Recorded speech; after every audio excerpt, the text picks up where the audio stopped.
ప్రముఖ సినీ నటి శ్రీమతి సంగీత గారి ప్రారంభించారు. IVF చికిత్సలో 25% భారీ discount, free doctor consultation, free ultrasound scan. 49 అంటే సంతానం, 49 అంటే సంతోషం. అంటే చంద్రబాబు నాయుడు కలెక్టరేట్ లో ఉండి అర్ధరాత్రి 2 దాకా మానిటరింగ్ చేసినాడు. మరి జగన్ అట్లా ఎప్పుడైనా తన ఈ 5 ఏళ్లలో చేసినాడా అని చెప్పేసి మంత్రులు చెప్తున్నారు. అవును, కరెక్టే. సమర్థుడైనటువంటి వ్యక్తి తెల్లారులు పనిచేయడు. ఓకే, తెల్లారులు పని చేయిస్తాడు.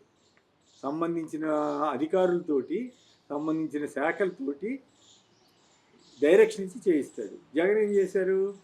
శుభ్రంగా నాకు పలానా పని జరగాలి అని చెప్పాడు. చెప్పి ఆదేశాలు ఇచ్చాడు. వాళ్ళకి ఏం కావాలో అవన్నీ సమకూర్చాడు. డబ్బులు మొత్తం కలెక్టరేట్లకు ఇచ్చేశాడు. 100 కోట్లు, నీకు 100 కోట్లు, మొత్తం ఎక్కడ ఎవరికి ఇబ్బంది రాకుండా చేయాలి అని తూర్పుగోదావరి జిల్లా లంకలప్పుడు చూసాం మనం. ఆయన తర్వాత జగన్ గారు అక్కడికి వెళ్తే ఎట్లా ఆయన్ని మెచ్చుకున్నారు జనం అంతా కూడా. గెలిపోవటములతో సంబంధం లేదు, గెలిపోవటములకి కారణాలు ఉండొచ్చు. దానివల్ల ఆయన ఓడిపోయాడని ఎవరైనా చెప్తున్నారా? లేదు కదా. ఈవీఎంల ఎఫెక్టో లేదా ఇంక వేరు కారణాలు తప్ప. బట్ గవర్నెన్స్ బ్రహ్మాండంగా చేశాడు ఆయన. కానీ ఇక్కడ చెప్పేనండి, అది ఆ పరిస్థితి. ఇక్కడ చంద్రబాబు గారు ఏం చేశాడు? మొదటి 2 రోజులునేమో అసలు ఏం జరుగుతుందో కూడా వాళ్ళకి తెలియదు. ఆ టైంలో అసలు పని మానేసి అధికారుల్ని అంటేసుకుని, సిఎస్ని, కలెక్టర్ని, వీళ్ళందరినీ అంటేసుకుని తిరిగాడు. వాళ్ళేమో చేయాల్సిన పనులు చేయలేకపోయారు. చేయకపోవడంతో ఏమైంది?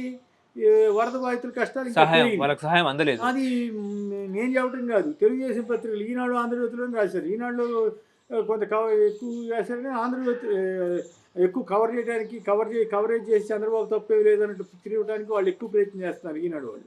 ఆంధ్రజ్యోతిలో కూడా ఆ ప్రయత్నం చేస్తూనే ఒకరోజు ఒక తప్పల ఏమని ఆర్తనాదాలు, ఆహాకారాలు ఎందుకు రాశారు? మరి తెలుగుదేశం పత్రిక కదా, చంద్రబాబుని పూర్తిగా కాపాడే పత్రిక కదా. మరి వాళ్ళు కూడా రాయకపోతే జనంలో బూతులు తిడుతున్నారు ఈ పత్రికల్ని. ఏంది సాక్ష్యాలు ఒక్కడే రాస్తున్నారు, వీళ్ళు ఎందుకు రాయట్లేదు, మా బాధలు మీరు రాయకుండా అంతా బాగుందని చెప్తారు అని తిట్టేసరికి వాళ్ళు కూడా రాశారు. దాన్ని బట్టి అర్థం కాల ఫెయిల్యూర్ ఎవరిదనేది. అధికారులతో పని చేయించాలి తప్ప అధికారులకు అడ్డం తగలకూడదు. ఇప్పుడు మీరు వెళ్ళి అడగండి, ఏపీలో ఒక ఆఫీసర్ని ఎవరినైనా చెవిలో అడగండి, రహస్యంగా అడగండి, ఏం సార్ ఇట్లా అంటే వాళ్ళు కర్మ ఏం చేస్తూ ఉంటారు. ఎందుకంటే ఎప్పుడు వెళ్ళాలి? ముందు అన్ని సదుపాయాలు చేసి ఆ తర్వాత వెళ్ళాలి. వెళ్ళొద్దని నేను అంటలా. ఆ పోని మొత్తం కలెక్టర్ని, సిఎస్ని ఈయన పెట్టుకుంటే పర్యవేక్షించేది ఎవరు? గంటల సేపు. అది బేసిక్ ఇది. అది మొదటి నుంచి ఉంది. గతంలో కూడా చీఫ్ మినిస్టర్లు వీళ్ళంతా హెలికాప్టర్లో ఎందుకు తిరిగేవాళ్ళు? అప్పుడేం తిరగొచ్చుగా, పడవ వేసుకుని ఎందుకు తిరుగుతారు? ఓవరాల్ అబ్జర్వ్ చేసి తర్వాత చర్యలు తీసుకోవడం, తర్వాత బాధితులకి సాయం అందిందా లేదా అనేది చూసేవాడు. నేను విజయభాస్కర్ గారితో పాటు తుఫాన్ తర్వాత టూర్లు చేశాను.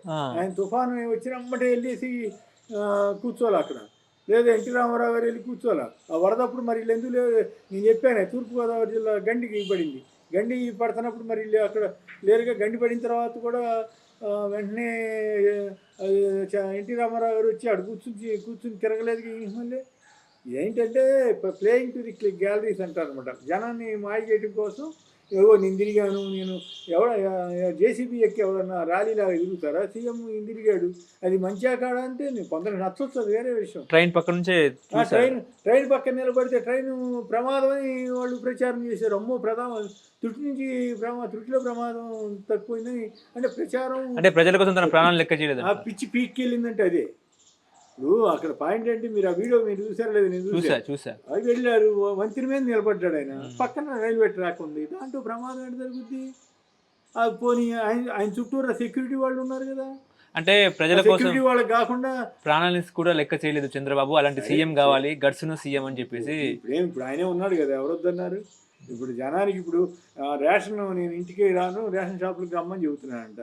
మరి ప్రజల కోసం చేసినట్ట, గట్స్ తోటి చేసినట్ట? ఇంటింటికి కొద్దిమందికి ఇచ్చి మిగతా వాళ్ళందరినీ రమ్మంటారు ఏంటి? ఇప్పుడు గట్స్ ఉన్నాయా లేవా అడి జోలికి అవసరం లేదు. ఈ గట్స్కు సంబంధించిన ఇష్యూ కాదు ఇది. ఒక పద్ధతికి సంబంధించినటువంటి ఇష్యూ ఇది. చంద్రబాబు నాయుడు గారు అనుసరించిన పద్ధతి కొంతమంది నచ్చవచ్చు, మనమేం కాదనం. ఎందుకంటే ఆయన కొన్ని అభిమానులను బట్టి ఉంటుంది. కొంతమంది ఇదేంటి అధికారులను అడిగితే వాళ్ళు చెప్తారు, అధికారులు అడ్డం తగులుతున్నారు, అబ్బా ఇది ఎక్కడ మిషన్స్ అని. ఇప్పుడు ముందు ఇప్పుడు వరద ఉంది, మరి ఇప్పటికి కూడా ఎందుకు ఉంది వరద? మరి వారం రోజులు తిరుగుతున్నాడు కదా ఆయన కూడా, మరి వరద ఎందుకు పోలా? వరద పోవాలి కదా, ఆయన అలంగానే పోతా? నడువు లోతు నీటిలో వచ్చేదాకా ఈయన ఏం చేస్తున్నట్టు? అప్పుడు ఎందుకు వెళ్ళలేదు? వరద స్టార్ట్ అయినప్పుడే వెళ్ళి ఉండాలి కదా మరి. ఇవన్నీ ఏదో జనాన్ని మాయ చేసే కార్యక్రమాలు కానీ ఇక్కడ చూడాలి. బట్ ఆయన ఆయన ఫెయిల్యూర్స్ని కప్పిపుచ్చుకోవడానికి ఆ రకమైన ప్రయత్నం చేశారు.